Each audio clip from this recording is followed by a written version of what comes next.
Live from Camp David, a special edition of Meet the Press with Tim Russert. An exclusive interview with Vice President Dick Cheney. And we are at Green Top in the shadows of the presidential retreat at Camp David. Mr. Vice President, good morning and welcome. Morning, Tim. This is the first television program to originate from here, which underscores the seriousness of our discussion this morning. The President, the Vice President, the National Security Team have been meeting for the last 36 hours. What can you share with the American people this morning? Well, Tim, this is the first chance we've had really since the events this week to sit down and really focus on various plans and propositions, things we ought to be doing going forward. Up till now, it's been focused very much on trying to manage the crisis and to deal with the problems of the immediate situation. But yesterday, we've been able to come up and get everybody together. A lot of work done, staff work done in preparation for it, and sit down and really spend some time looking at what our strategy ought to be and how we ought to proceed. When the President went to the World Trade Center on Friday, he said, the people who did this will hear from all of us soon. There's an expectation in the country that we're about to pay back big time quickly. What should the American people think or feel about that? I think the important thing here, Tim, is for people to understand that things have changed since last Tuesday. The world's shifted in some respects.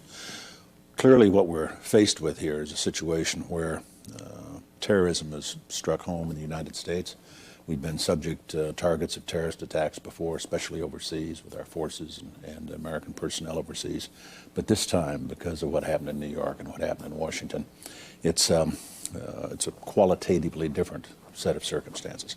It's also important for people to understand that this is a long-term proposition. It's not like, even Desert Storm, where we had to build up for a few months, 4 days of combat, and it was over with. This is going to be the kind of work that will probably take years, because the focus has to be not just on any one individual. The problem here is terrorism. And even in this particular instance, it looks as though the responsible organization was a group called Al-Qaeda. That's Arabic for the base. That's Osama bin Laden. He headed it up and organized it, but it's a very broad, kind of loose coalition of groupings. It includes not only his forces, but it also includes, for example, Islamic Jihad from Egypt. It includes a movement from Uzbekistan. The groups that are terrorist organizations, people that oftentimes move around them, sometimes share common ideologies that operate on a worldwide basis. And what we have to do is take down those networks of terrorist organizations. And as I say, I think this is going to be a struggle that the United States is going to be involved in for the foreseeable future. There's not going to be an end date when we can say there it's all over with. It's going to require constant vigilance on our part to avoid problems in the future, but it's also going to require a major effort and obviously quite possibly the use of military force. Do you believe that anyone who participated in the events on Tuesday, or in fact even a support role, or on a plane that wasn't successfully hijacked, are they still at large in the United States? We don't know. The possibility clearly exists that there could be additional terrorists out there that were part of this operation that maybe got cold feet and didn't get on the airplane, or for one reason or another were thwarted in their efforts. We have to assume that possibility exists. We had these 19 individuals in the United States, some of them for several years, training, preparing, getting ready for this operation. And we can by no means assume now that that's all there is. There may well be other operations that have been planned and are in fact in the works. When the President said, everyone in uniform, get ready, does that suggest a massive call-up of reserves?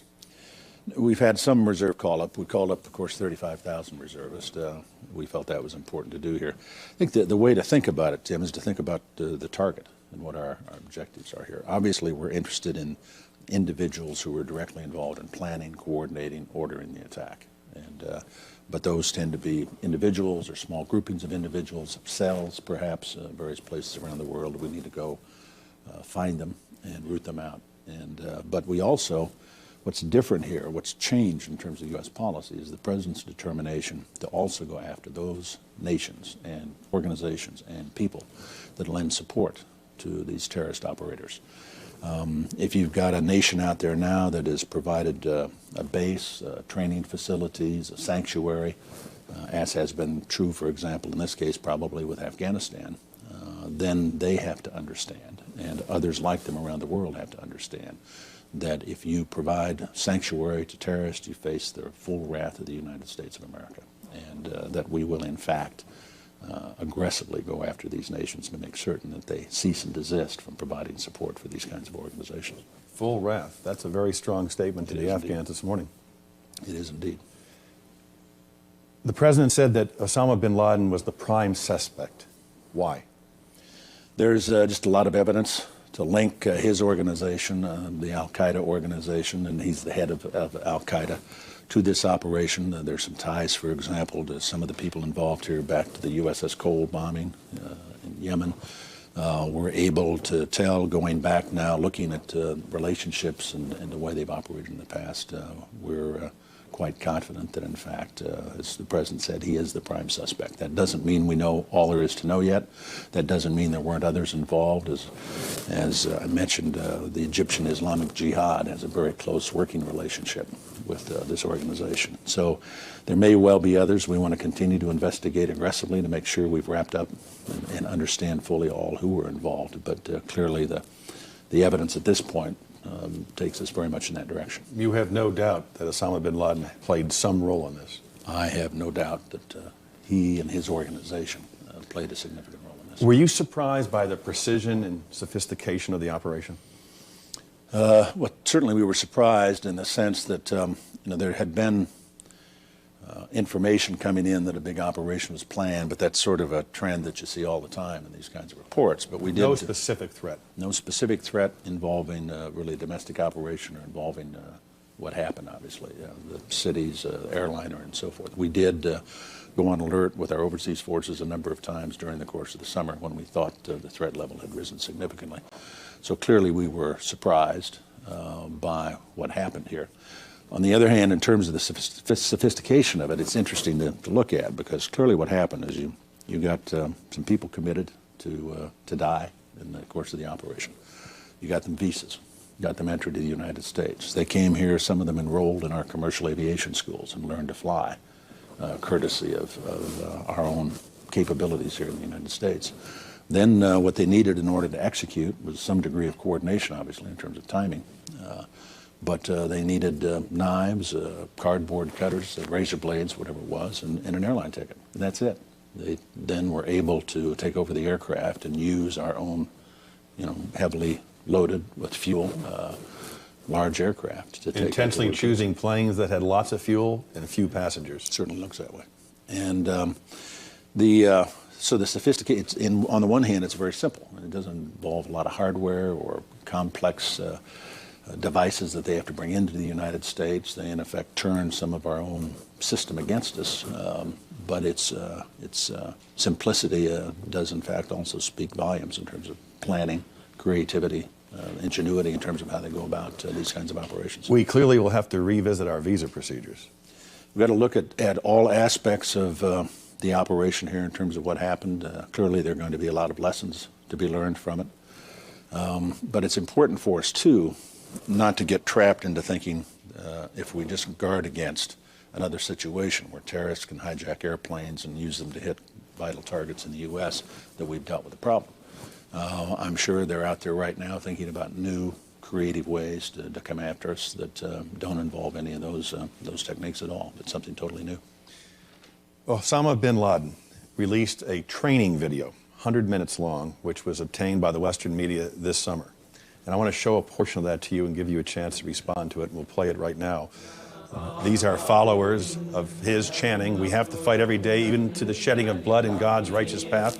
There he is himself with his own rifle. They go on to say, "We thank God for granting us victory the day we destroyed the Cole in the sea." That's a USS destroyer that was hit last year. Those are his supporters marching. There you are, as Secretary of Defense visiting Saudi Arabia, used in this video to rally support for Osama bin Laden. And bin Laden himself, we have to practice the way of the suicidal commandos of faith and the heroism of the resistance fighter. And we refuse their culture, and we will take advantage of their misfortunes and the blood of their wounded. He goes on to say, Mr. Secretary, that with small capabilities, we can defeat the U.S. America is much weaker than it appears. What's your message this morning to Osama bin Laden? Well, I think he seriously misreads the American people. I think you have to ask yourself why somebody would do what he does. Why is someone so motivated? Obviously, he's filled with hate for the United States and for everything we stand for. Why? Freedom and democracy. Why does he hate us so much? It must have something to do with his background, his own upbringing. He's the son of a prominent Saudi family, successful business group with significant wealth. He went and served in Afghanistan with the Mujahideen during the war against the Russians. And he has, for whatever reason, developed this intense hatred of everything that relates to the United States. And his objective, obviously, is to try to influence our behavior, to force us to withdraw from that part of the world. And clearly, he's not going to be successful. He has stated unequivocally that he wants the United States out of the Middle East. He no longer wants the United States to be the ally of Israel. Will our relationship with Israel change in any way, shape, or form because of this event? No. The fact of the matter is that will not allow him to achieve his aims. We're not about to change our policies or change our basic fundamental beliefs. What we are going to do is aggressively go after Mr. bin Laden, obviously, and all of his associates. And even if it takes a long time, I'm convinced eventually we'll prevail. There is an FBI wanted poster, and there he is himself, wanted for the murder of U.S. nationals outside the United States. He's under indictment for his involvement in blowing up embassies in Tanzania and Kenya. Could we say to the Afghanistan government, you are harboring a fugitive from justice, give him over in 48 hours, or we're coming in and taking him? We could say such a thing. Legally? Well, legally, certainly.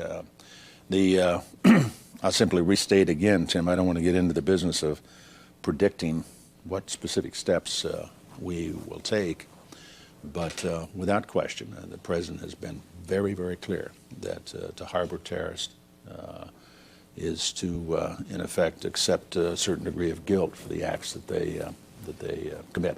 And the government of Afghanistan has to understand that we believe they have indeed been harboring a man who committed, whose organization committed this most recent egregious act. You're convinced he's still in Afghanistan? We don't know. Is there any international law or United States law which would prohibit us from killing him if we found him? Not in my estimation, Tim. But I'd have to check with the lawyers on that, obviously. Lawyers always have a role to play. But one of the intriguing things here is the way in which people have rallied around, other governments have rallied around this notion that, in fact, this is a war. We've seen our NATO allies, for the first time in history, invoke Article 5. An attack against one is an attack against all. It's never before been done. They unanimously agreed to that proposition earlier this week in Brussels. I think the world increasingly will understand that what we have here are a group of barbarians, that they threaten all of us, that the U.S. is the target of the moment. But one of the things to remember is if you look at the roster of countries who lost people in the bombing in New York, over 40 countries have had someone killed or have significant numbers missing. The British, for example, have an estimated 100 dead and 500 to 700 still missing. So it's an attack not just upon the United States, but upon civilized society. A very important country in all this is Pakistan, on the border of Afghanistan. Pakistan, there are reports on the wires today, has sent a delegation to the Taliban government in Afghanistan saying it's time to turn Osama bin Laden over. The Pakistan government is also saying to its people this morning, we will get more aid from the United States. The United States will lift economic sanctions against us. And we've been given assurances that the Indian government and the Israeli government will not be part of any military operation based in Pakistan. Can you confirm that? I've seen some communication back and forth at this point. Let me simply say we have had discussions with the PACs. President Bush called President Musharraf just yesterday afternoon from Camp David. They've had a good conversation. We have made certain requests of the Pakistanis. They have agreed to work with us in this endeavor, and some of that's covered in the statement they've made there. they will get more assistance from us. Well, we'd like to be able to work with them. We've got to remember Pakistan's been a close friend and ally of the United States in the past. The relationship's been somewhat strained in recent years, primarily because congressionally imposed sanctions have had an adverse effect, clearly, on the relationship. And those sanctions were imposed as the Pakistanis developed nuclear weapons.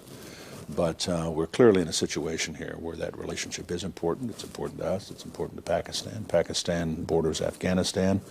They one of only 3 countries that have diplomatic relations with the Taliban in Afghanistan. They can be very helpful in this case, and we expect they will be. And there's nothing wrong with providing economic rewards for helpful behavior. No, I think you're going to want both the carrot and the stick approach. Pakistan also has a nuclear capability. How dangerous is it for that government to come out against Osama bin Laden or be helpful to the United States? Are we concerned about destabilizing Pakistan with nuclear capability, a capability that could fall in the hands of the Taliban or Osama bin Laden? Well, we're clearly very sensitive to those kinds of problems. Anytime you're dealing in that part of the world, in the Middle East, the potential for instability always exists. You're going to have a change in government in relatively short notice, and we're well aware of all that. But it also, it's one of the reasons, frankly, you'll see the al-Qaeda organization, Osama bin Laden, choosing to locate in that part of the world, because it is an area of instability, because there are places that nobody really controls. And those are the areas we're going to have to operate in if we're going to be successful. And again, the key here to keep in mind is that what we're asking nations to do, and which the Pacs have clearly made a decision to do, is we're asking nations to step up and be counted. They're going to have to decide. Are they going to stand with the United States and believe in freedom and democracy and civilization, or are they going to stand with the terrorists and the barbarians, if you will?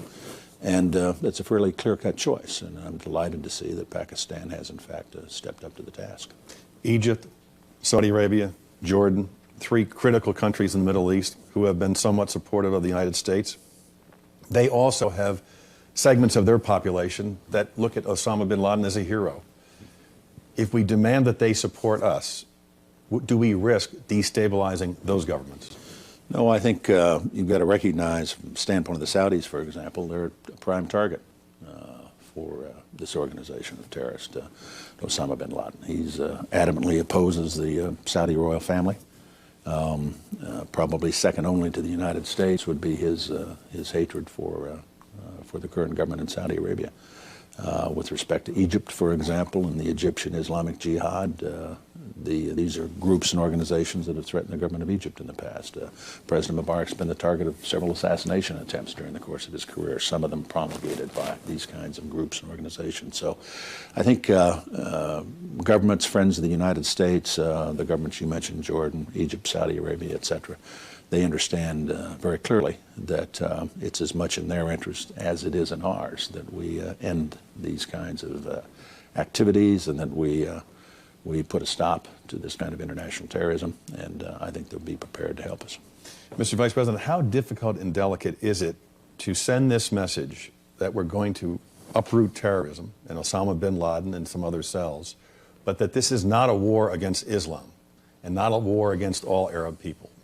We have to continually remind folks of that. The President's been very clear, and it would be a huge mistake for we as Americans to assume that this represents some kind of, or should lead us to some kind of condemnation of Islam. That's clearly not the case. This is a perversion, if you will, of some of these religious beliefs by an extremist group. We have extremists associated with, every imaginable religion in the world. But this is by no means a war against Islam. We've got a great many Arab Americans, for example, who are first-class, loyal American citizens. We need to make certain that we don't make the mistake of assuming that everybody who comes from a certain ethnic group or a certain religious background is somehow to be blamed for this. Clearly, that's not the case. They are as appalled by it as we are. When Osama bin Laden took responsibility for blowing up the embassies in Kenya and Tanzania, U.S. embassies, several hundred died, the United States launched 60 Tomahawk missiles into his training sites in Afghanistan. It only emboldened him. It only inspired him and seemed even to increase his recruitment. Is it safe to say that that kind of response is not something we're considering in that kind of minute magnitude? I want to be careful here, Tim, because I clearly would be inappropriate for me to talk about operational matters, specific options or the kinds of activities we might undertake going forward.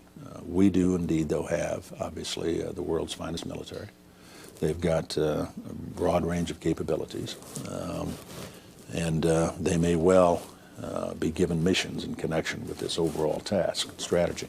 We also have to work, though, sort of the dark side, if you will. We've got to spend time in the shadows and in the intelligence world. A lot of what needs to be done here will have to be done quietly, without any discussion, using sources and methods that are available to our intelligence agencies, if we're going to be successful.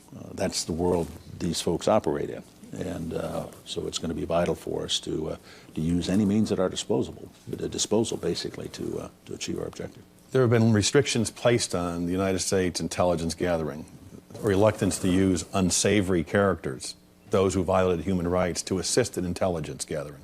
Will we lift some of those restrictions? Well, I think so. I think one of the byproducts, if you will, of this tragic set of circumstances is that we'll see a very thorough sort of reassessment of how we operate and the kinds of people we deal with. If you're going to deal only with officially approved, certified good guys, you're not going to find out what the bad guys are doing. You need to be able to penetrate these organizations. You need to have on the payroll some very unsavory characters if, in fact, you're going to be able to learn all that needs to be learned in order to forestall these kinds of activities.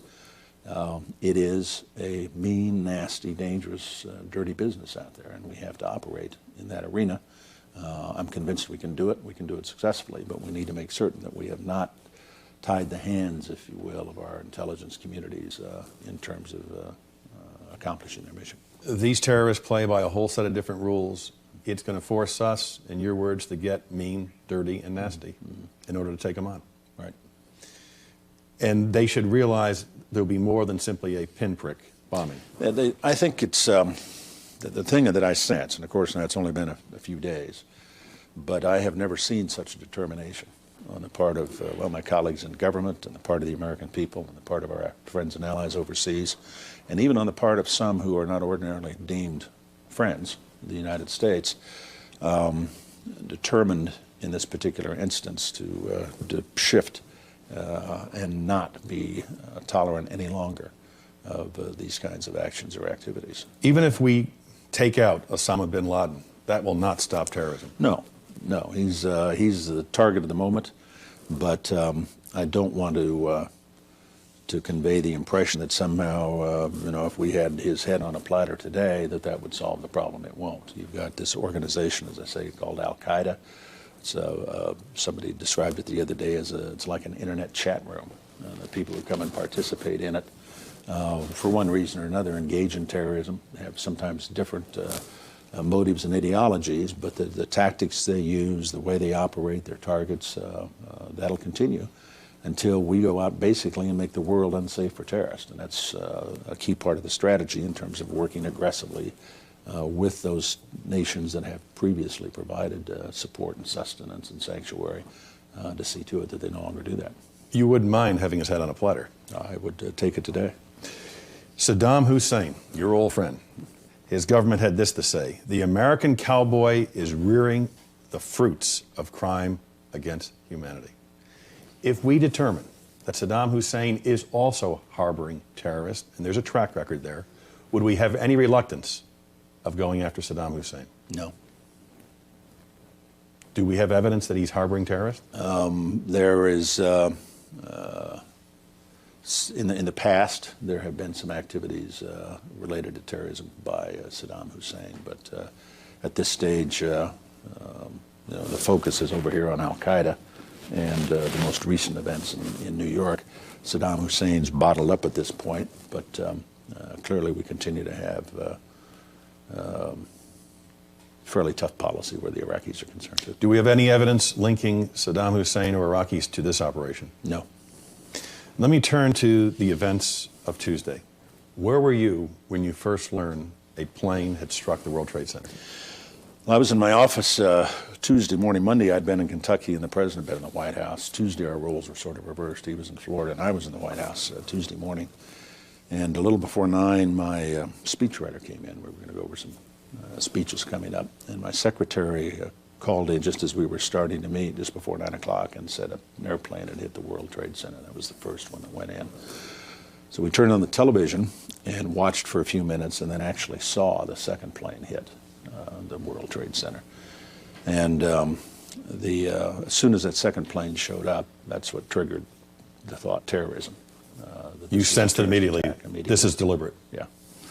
Then I convened in my office. Condi Rice came down. Her office is right near mine there in the West Wing. The National Security Advisor. National Security Advisor. My Chief of Staff, Scooter Libby, Mary Madeline, who works for me, convened in my office, and we started talking about getting the counterterrorism task force up and operating. I talked with the president. I'd given word to Andy Card's staff, who's right next door, to get hold of Andy and or the president, and then I wanted to talk to him as soon as they could hook it up. This call came in, and the president knew at this point about that. We discussed a statement that he might make, and the first statement he made describing this as an act of apparent terrorism flowed out of those conversations. While I was there over the next several minutes watching developments on television, and as we started to get organized to figure out what to do, my Secret Service agents came in, and they, under these circumstances, they just move. They don't say, sir, or ask politely. They came in and said, sir, we have to leave immediately, and grabbed me and literally grabbed you and moved you. Yeah, and they're, your feet touch the floor periodically, but they're bigger than I am, and they hoisted me up and moved me very rapidly down the hallway, down some stairs, through some doors, and down some more stairs into an underground facility under the White House. And it's in effect a corridor, locked at both ends, and they did that because they'd received a report that an airplane was headed for the White House.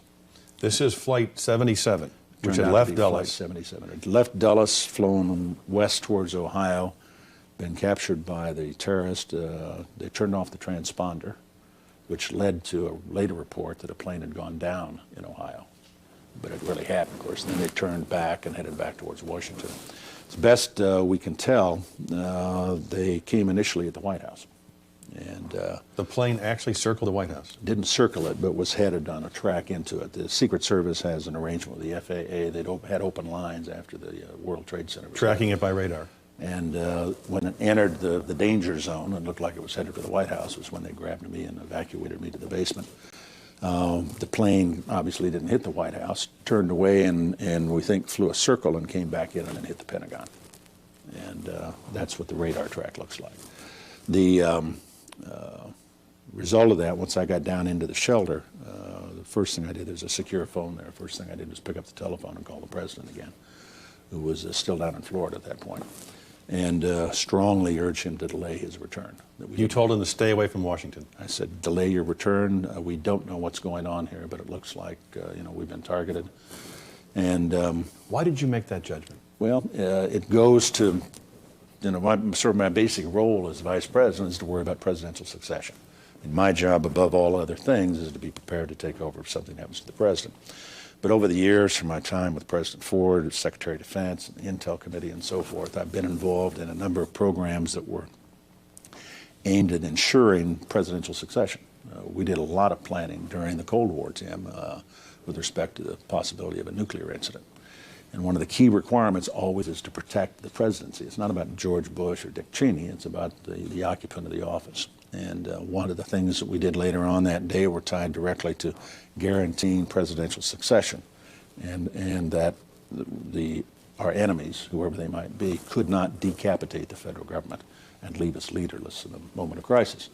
It's why, for example, when we have a State of the Union speech, and we've got the entire government assembled, president, vice president, congressional leaders, cabinet, and so forth, we always leave a cabinet member out. It's always taken to a secure location and set up there in case something should happen in the House chamber, so we still have a president. Did you have any role in Speaker Hastert, Speaker of the House, being taken away? We evacuated Speaker Hastert to a secure facility, and later the rest of the congressional leadership.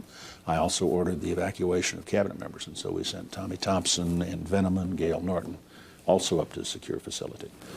And in the days since, we've always maintained to say I've spent a good deal of my time up at Camp David since the president returned to the White House, just so that we weren't both together in the same place, so we could ensure the survival of the government. Now, the president was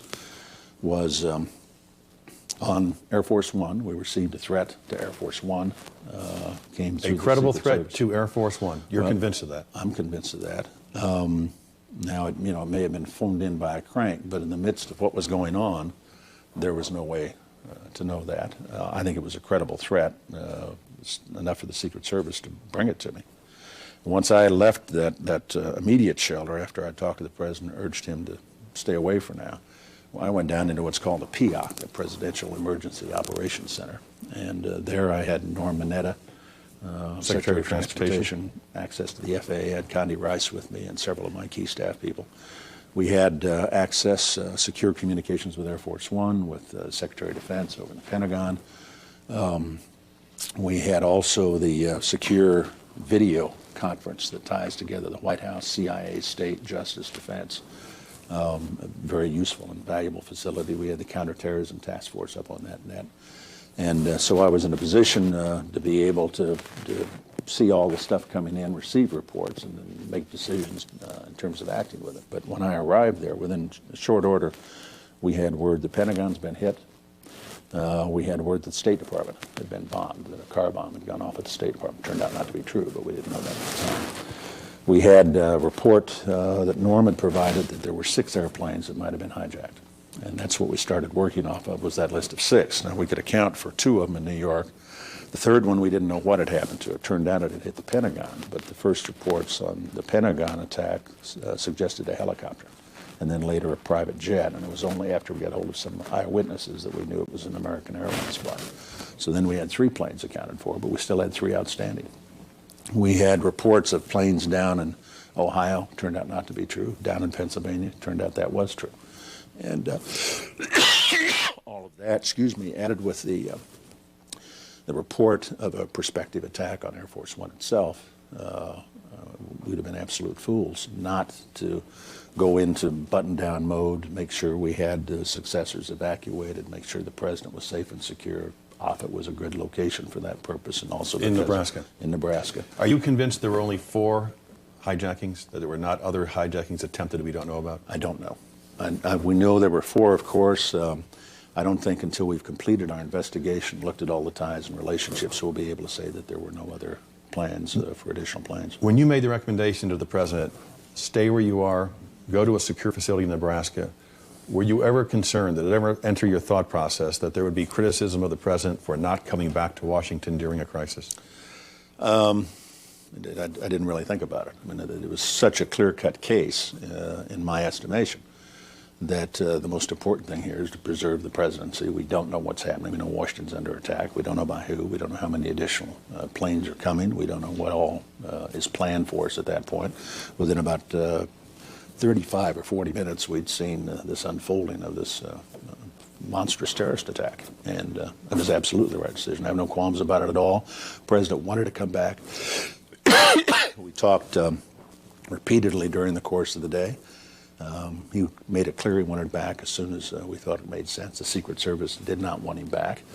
They even talked to me to try to get me to evacuate a couple of times, but I didn't want to leave the node that we'd established there in terms of having all of this capability tied together by communications where we could, in fact, make decisions and act. And if I'd left, gotten on a helicopter and launched out of the White House, all of that would have been broken down. And we had the presidential succession pretty well guaranteed, so I thought it was appropriate for me to stay in the White House. Symbolisms are so important to terrorists. The fact that George Bush stayed at the White House, you came to Camp David. Are you concerned that that sends a mixed message to the terrorists that they could disrupt their government? Or do you err on the side of caution and safety and keep the 2 key leaders separated? Well, we erred on the side of, I'd say, responsibility. When something like this happens, you've got certain obligations and responsibilities you've got to carry out. And those took priority. They did for the president, they did for me. Also with modern communications, I mean, the president was in touch with me throughout the day. We talked repeatedly. He made some key decisions that were very important to the operation. Once he got to Offutt, he convened a meeting of the National Security Council, again using the secure video conference hookup. And what's the most important decision you think he made during the course of the day? Well, I suppose the toughest decision was this question of whether or not we would intercept incoming commercial aircraft. And you decided? We decided to do it. We'd in effect put a flying combat air patrol up over the city, F-16s, with an AWACS, which is an airborne radar system, and tanker support so they could stay up a long time. Doesn't do any good to put up combat air patrol if you don't give them instructions to act if in fact they feel it's appropriate. So if the United States government became aware that a hijacked commercial airline was destined for the White House or the Capitol, we would take the plane down? Yes, the President made the decision on my recommendation as well, wholeheartedly concurred in the decision he made, that if the plane would not divert, if they wouldn't pay any attention to instructions to move away from the city, as a last resort, our pilots were authorized to take them out. Now, people say, you know, that's a horrendous decision to make. Well, it is. You've got an airplane full of American citizens, civilians, captured by hostages, captured by terrorists, headed, and are you going to, in fact, shoot it down, obviously, and kill all those Americans on board? And you have to ask yourself, if we had had combat air patrol up over New York, and we'd had the opportunity to take out the two aircraft to hit the World Trade Center, would we have been justified in doing it? And I think absolutely we would have. Now, it turned out we did not have to execute on that authorization. But there were a few moments when we thought we might, when planes were incoming and we didn't know whether or not they were a problem aircraft until they diverted and gone elsewhere and been able to resolve. And that will be the policy of the United States in the future? Well, the President will, I'm sure, make a decision if those circumstances arise again. It's a presidential level decision, and the President made, I think, exactly the right call in this case to say, I wished we'd had combat air patrol up over New York. More and more, Mr. Vice President, we're finding out, it appears, that the fourth plane that crashed in Pennsylvania crashed because of some real heroism by Americans. Jeremy Glick had received called his wife to say he'd been hijacked. She informed him that two planes had struck the World Trade Center, and he said, I think we have to do something. That's true. I think the Washington part of the attack was significantly interfered with. I'm speculating. Some of this is informed speculation. Some of it's based on some evidence. But clearly, we know the plane that crashed outside Pittsburgh was headed for Washington. We know it was part of the scheme. Mr. Glick and others, Mr. Burnett, were very courageous when they made that decision, knowing that they were doomed. And you've told his wife that, haven't you? I called Mrs. Glick yesterday, as a matter of fact. Haven't been able to reach Mrs. Burnett yet, but I want to call her too. And I'm sure there were probably others on the aircraft who helped. But what they did was to foil, I think, the attack on Washington. My guess is, speculation, that target probably would have been the Capitol building. It's big, it's easy to hit. I think one of the reasons that the White House did not get hit, I think it turned out to be tougher to see than they had anticipated. When you come in from the west, as American 77 did, unless you get up the altitude a ways, you can't see the White House because the little executive office building is there. And Treasury on the other side. Treasury on the other side. And I'm speculating that the lack of ability to be able to acquire it visually may, in fact, have led them to go back. Gave it up as a target and went to the Pentagon, which is clearly visible. And speculation on my part. We'll never know for sure. But without question, the attack would have been much worse if it hadn't been for the courageous acts of those individuals on United 93. Two important symbols. Should the World Trade Center be rebuilt? I think we clearly want to redevelop that area. Exactly what it ought to look like and what will go in there. Those are decisions that are going to have to be made by New York officials. But the President's very interested in supporting those efforts, and I'm absolutely convinced that that's the right thing to do. We don't let terrorists prevail in this day and age. Should Ronald Reagan National Airport be reopened? We've got to find ways to deal with that problem. It's been controversial from time to time over the years, but of course we've always kept Reagan open because of its location. It's very convenient for people living in Washington. Problem we have is, of course, that on the approach or takeoff from Reagan, you fly right up the Potomac, and you're within seconds or a minute or two of being able to hit the White House, the Congress, important facilities in Washington, and finding a way to deal with those circumstances is going to have to precede, I think, a reopening of the airport. So it may be closed for some time? We don't know yet. I mean, Norm Mineta is working aggressively on this, but we did especially this week, we wanted to be super cautious.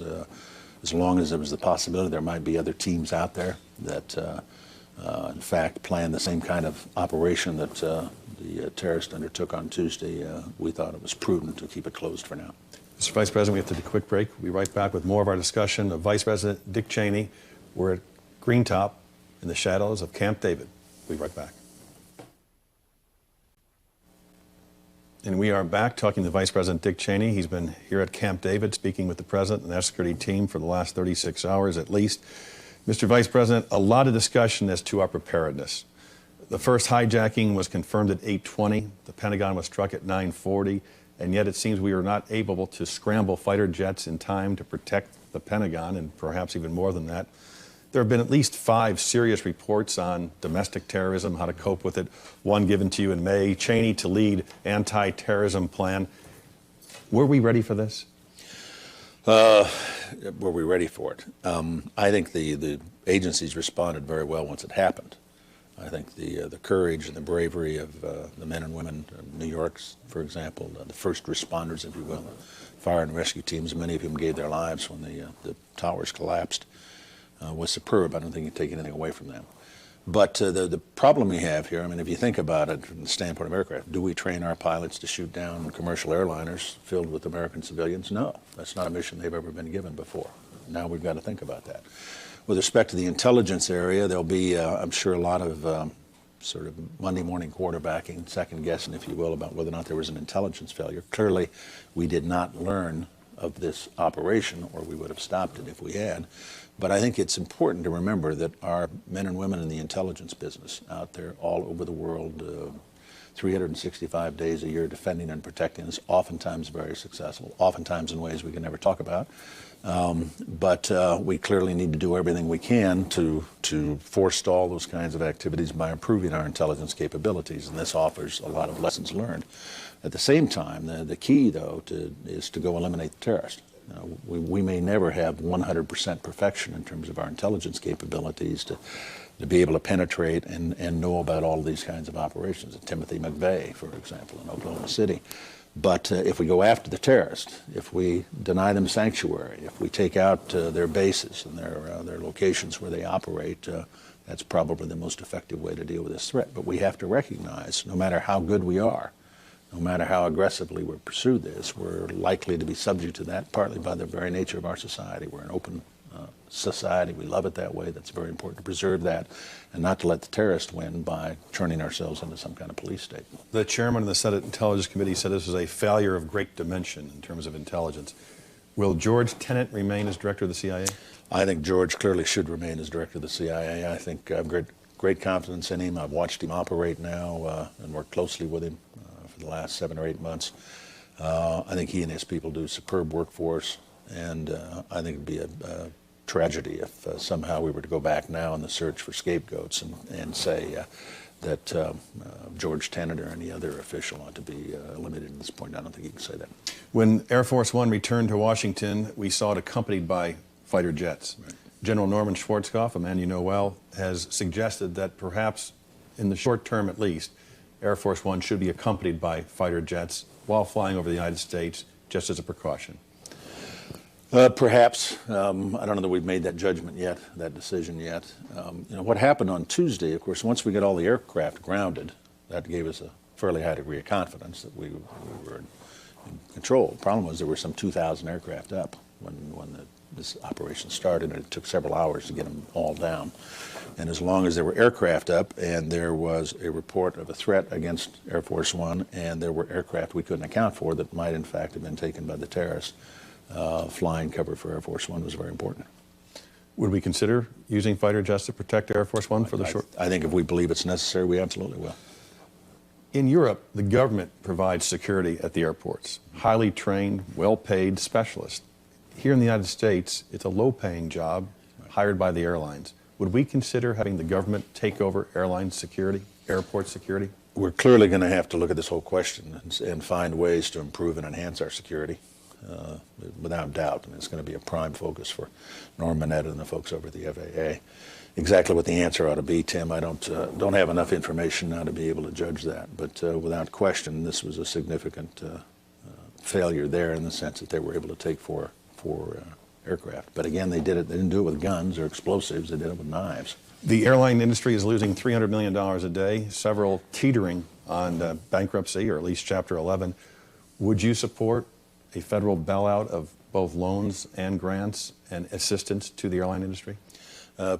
The President hasn't really taken a position on any particular piece of legislation. I think we're very interested in finding ways to make certain that in this particular instance there's no sort of permanent damage, if you will, to our civil aviation capacity. Is very important. We've got people, Norm Burnett is working on it, Larry Lindsay, who heads the Economic Council, is heavily engaged in it. We're working with the airlines, and I'm sure we'll come up with So you're open to the concept? Absolutely. About a week ago, we were all discussing the so-called Social Security Trust Fund. And who's lockbox. And the lockbox. Right. And who spent the surplus. Is that debate now moot? I think so. I certainly hope so. I think, we've all been concerned to make certain we protect Social Security. But we clearly have a situation here, and that debate was a little bit fallacious anyway, because in fact, there was never any question about what the United States government was going to pay its obligations to our seniors. We've never defaulted on a debt since Alexander Hamilton was Treasury Secretary, so that's never really been an issue.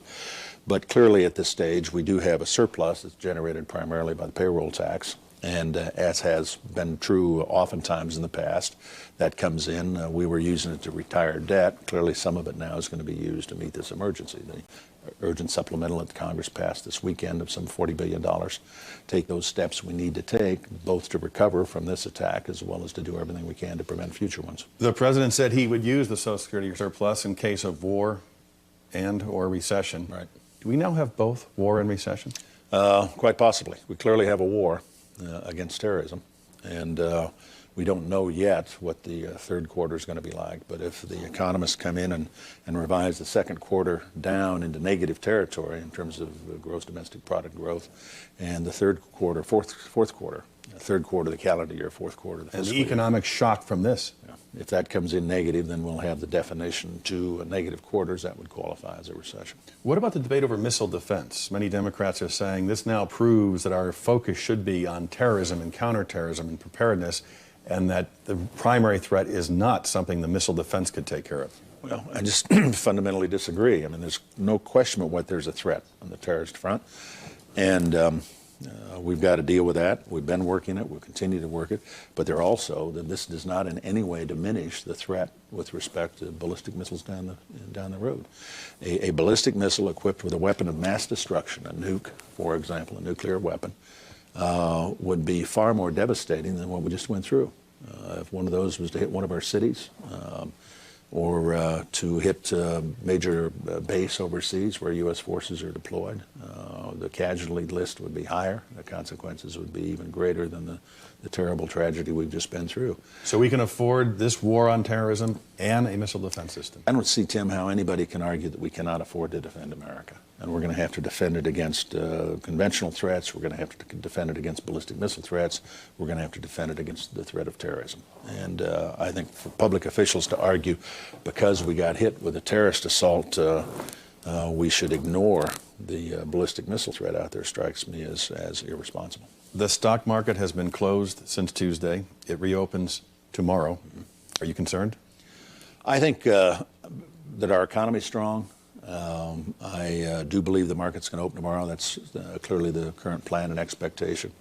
I would hope, I'm not an investor anymore because I had to get out of the market since I'm now a public official, but I would hope the American people would, in effect, stick their thumb in the eye of the terrorist and say that they've got great confidence in the country, great confidence in our economy, and not let what's happened here in any way throw off their normal level of economic activity. We look forward to recovery later this year from the slowdown period that we've been through, and I have every confidence that that will in fact happen. Would you ever consider undoing or holding off or triggering part of the tax cut in the future if the resources were necessary? No, I think the tax cut's crucial. And that's exactly what we needed in terms of the slowdown. Having the tax cut out there now means we're going to have a more robust year than would have been the case without the tax cut.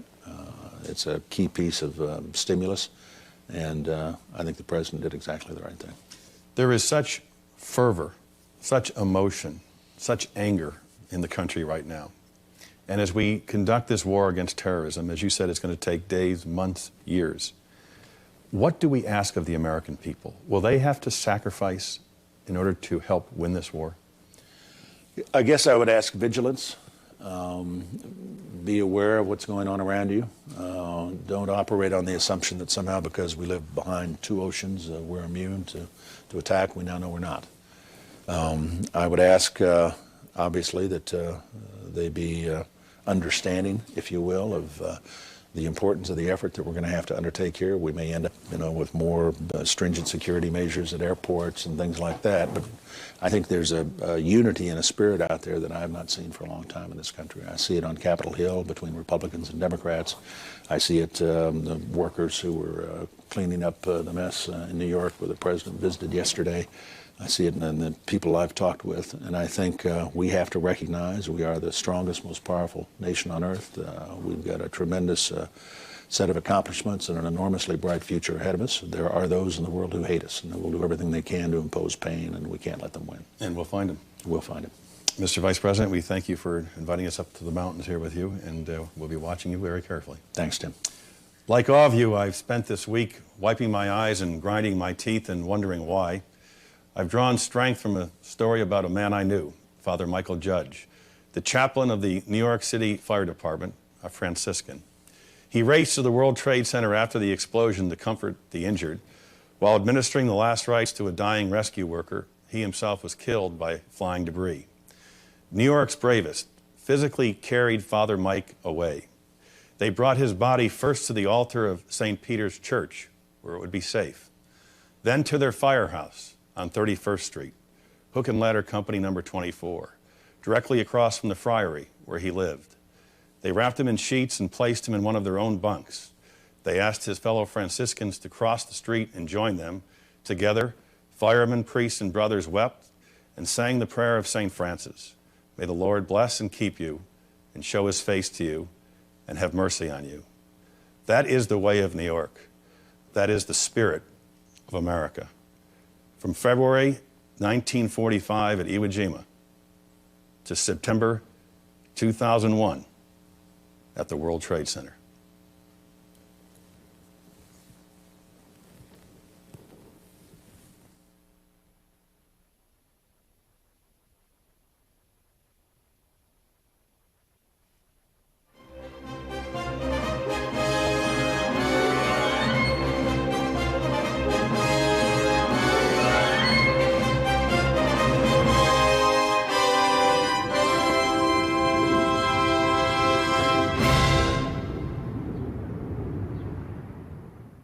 We thank you for watching, and remember, stay updated on breaking news and top stories on the NBC News app or watch live on our YouTube channel.